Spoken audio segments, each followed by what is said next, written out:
how to create a product launch marketing plan or campaign. Hey, in 2020 during all the pandemic, I actually only spent ads on for my funnels, my products. I only spent money on ads probably 2 of the 12 months. What I'm going to teach you in this video is how I was able to continue our 8-figure business and growth during a crazy pandemic, but then also how you can model this for your own products. Let's dive in.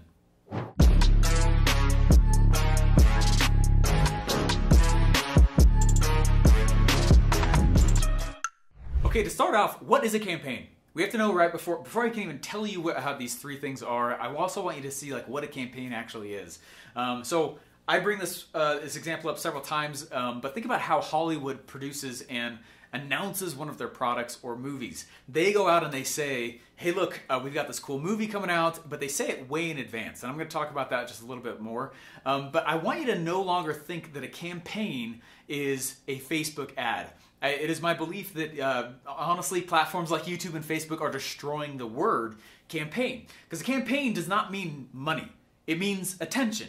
Campaigns are nothing more than cashable attention. And so all I'm going to do is I'm going to go out, I'm going to go to the marketplace, and I'm going to do things that get attention that's cashable. Attention that directs people towards my products and my services. So that being said, I want to walk you guys through 3 of the most baby steps that I do anytime I put a marketing campaign together. All right, before you can ever create a campaign, the first thing you have to do is you have to sit back and ask yourself, how is it that my customers, my dream customers, my future customers, how is it that they give their attention in the first place? They're already giving themselves, they're giving their attention to things already. The reason I bring this up is that you have to understand that the human brain is fascinating, it's amazing, but there's habits, and habits are the most expensive things to change. So if you're going to go out and you're going to say, hey, look, I need to go and I got this brand new product. I have this brand new amazing thing that no one's ever seen before. That's really cool. But what you don't want to do is take your brand new amazing product and create a brand new amazing method to deliver the sales message. So what we're going to do first is you're going to go to your customers and you're going to ask your customers, observe, okay? Observe in your customers, hey, customers, how is it that you like to give your attention already? Okay, what platforms do you like to go to? What are the stories that cause action? Right? What are the products that you're already pulling your wallet out for? And this is a big piece to understand because it means, like, think about it this way. All right, whenever you go and you look at your offer needs to be new and different, right? You're making something that is really exciting. You're putting an offer together that no one's really seen before, right? It's a lot of newness, right? But when it comes to campaigns and getting people's attention, we want steady. We want proven. We don't want you going out and trying to invent ways to get the attention of those that you're trying to sell. Okay, again, think about how Hollywood launches a product. It's the same model every single time. They go out, it's literally the same model every single time. Okay, they have, right, they go out and they've got these like 12 months in advance previews, then 6 months in advance previews, and then 3 months later there's a new preview, and then 3 days before the actual box office weekend, all the actors go on tour to all the nighttime shows, right? It's the same model. They do that it's rinse and repeat, it's proven. Okay, now while the movie is different, while the movie, like the theme is different, like the plot's different, they all kind of feel the same after a while, right? But the way they go to market and the way they actually collect cash from the marketplace is the same every single time. So that's what you're trying to figure out here. You want to go and ask, number one, if I'm going to put a campaign together, what are the platforms that they already go to, my dream customer? What are the stories that they already like? What are the products that they already pull their wallet out for? And as much as possible, you're trying to use that as a roadmap so that it takes a lot of the guesswork out and you don't have to gamble with your dollars on whether or not your campaign and your product's actually going to sell. All right, step number 2, now that you know a little bit of the roadmap of how they're already behaving and how they're already buying, it's time for you to figure out how you stand on the information that you've actually put together. One of my favorite stories, I think it's in the 1850s, I think it's 1852. I love P.T. Barnum, awesome guy. There was a guy though who paid this sculptor to sculpt a giant. And it's a true story. He sculpted this giant and he put this big giant together, and then he had this artist of sorts come in and try to weather it. And they used these metal needles to start stabbing this sculpture. And then what they did is they buried the massive giant statue of a man in his farm field. They buried it there, and then he waited 1 year. He hires this guy, so it's a farmer, it's all true story. He hires this farmer I'm sorry, the farmer hires a well digging. He's like, hey, why don't you come over? I want you to dig a well in this location. And you know what? Dig right, no, not there, right there. And he has the guy dig right where the giant was buried a year in advance. And he dug and he dug and he dug and he dug.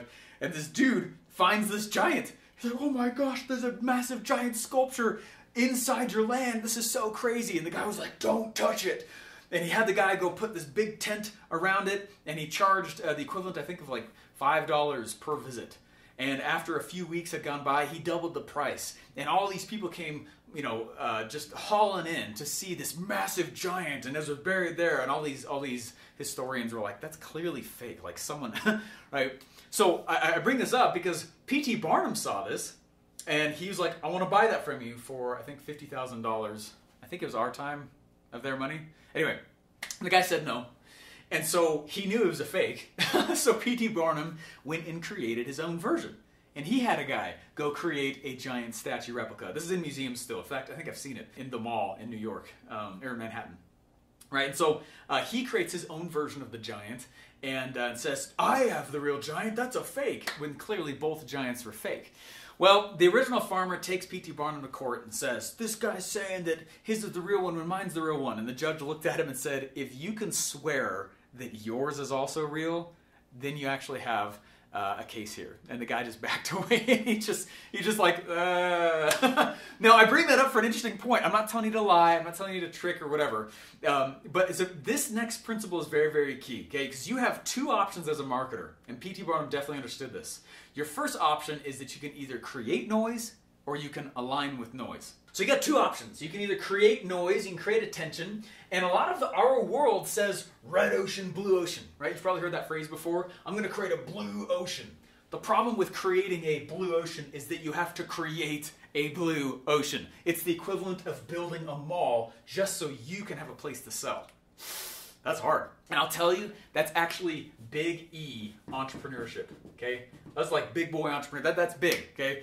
And most of you, you're just here to make some extra cash. You just want to make as much money as you did in your 9 to 5, right? That's it. Don't go do that model, okay? Creating attention. Hey, I built a mall so that I have a shop. Oh my gosh, I got to change all of your behaviors so that you actually go to my shop. That's a hard thing to do. The other model is to do what P.T. Barnum did, which is to align with noise. Whenever there's attention, whenever there's noise that pops up, what you're really doing is you're saying, hey, there's a piece of noise that's happening right now. Can I align with it? P.T. Barnum answered this by creating his own fake giant off of the clearly fake giant, right?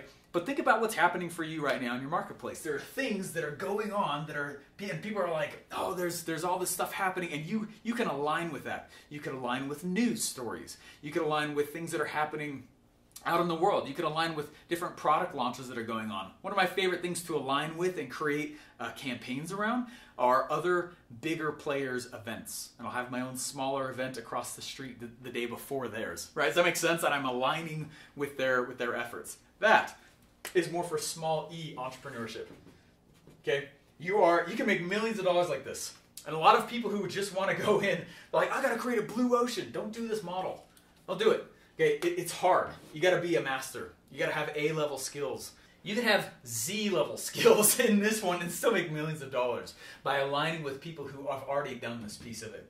Hey, before I show you the easiest way to make your campaign actually worth it, guys, click the subscribe button, click the like button, actually click the little bell. We put videos out every single weekday, and we'd love to get them in your hands. You guys have noticed that I am obsessed with rich dead guy marketer stories. They're my favorite stories. They didn't have the internet and they still sold millions of dollars. Whoa, the internet can be a crutch. I'd like to know in the comments down below, what is your favorite rich dead guy marketing story pre-internet? All right, now that you know more about your customer, you know, hey, I'm gonna create a noise or I'm gonna align with it. The third piece is really to start telling the marketplace when your thing's available. Right? Much like P.T. Barnum, he would often say, like, hey, my thing is available, but it's coming soon. And it's only available for 1 week. He was famous for saying those kinds of things. Okay? And you want to be kind of similar. Treat your launch, treat your campaign like a holiday. Holidays aren't always available, right? It's not always your birthday. There's a specific date, time, and location. Okay? The date is like, hey, this is the day that it's available, or this is the week that it's available, right? Time, even though like Christmas is coming up or whatever, you still don't tend to celebrate Christmas as soon as you wake up or go to sleep. You know what I mean? There's actually a cutoff time, and when midnight strikes, it's over. And then location. There's a certain spot. People fly, they go somewhere, when especially if it's a big holiday. But you want to treat your launch something similar. Hey everyone in the marketplace. My thing is now available, and it's going to be on, I'm just making it up, March 12th, and it's only available for 1 week. And here is the time. It's 9 a.m. Mountain Time, and it's the location is blah blah blah.com. And the availability, actually, you know what? We're only making it available for pre-sales for 1 week, but it's at that time. And what you start doing is you start creating pressure. I call it pressure. It's good pressure, and it's the type of pressure that builds up. Let's say like in a pressure pot. And I'm going to build that pressure. And all I do is I keep saying, here's the date, time, location, and availability. Okay? Date, time, location, availability. We build pressure, we build pressure, we build pressure, we build pressure. And then as things get closer, bam, all that pressure releases through the keyhole of your order page. And that right there has been one of the best ways we've made quite a bit of money with campaigns on the internet. And we just do it over and over and over and over again. I can do that without ads.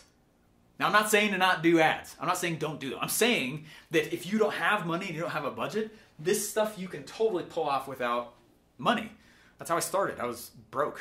I bootstrapped the whole thing, okay? But man, I can align with other people. I can give a date, time, location, availability. I can figure out how people already like to purchase and just do the same thing. Hey guys, I got a cool gift for you here. We actually are doing an event specifically about offer launching. Offer launching is its own skill set, its own art. Entrepreneurship is totally dead by the time you get to this point. And I don't even want, it's not an entrepreneurship event. What we're doing is a marketing event. How can we do this in a very simple way so you get routine and reliable traffic for your products? So go to offerlaunch.com. It is a live event, and we're excited to have you.